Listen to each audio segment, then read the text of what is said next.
Hello and welcome back to my another tutorial. In this tutorial I'm going to share with you how to change date and time in your Huawei Nova Y70. So let's take a look how to do that. You might be recently bought this Huawei Nova Y70 and you are looking for how to change date and time. In order to do that, it's really very easy and simple. You need to click this setting icon, and then after click over setting icon, scroll all the way down and you're going to find here something say system update. After click over system update, you're going to find here something say date and time.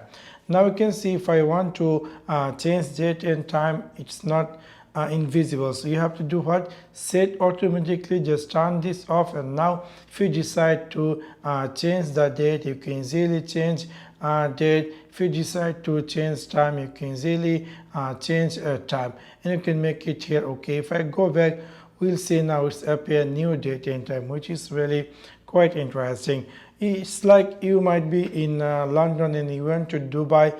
It's better to set automatically date and time. So we're going to make again as it is. So we're going to go here, setting, system and update, click here date and time. You can easily turn this set automatically date and time. So in this simple way, you can easily change date and time in your Huawei Nova Y70. So that's for now. Thanks for watching my video. See you next one. Peace.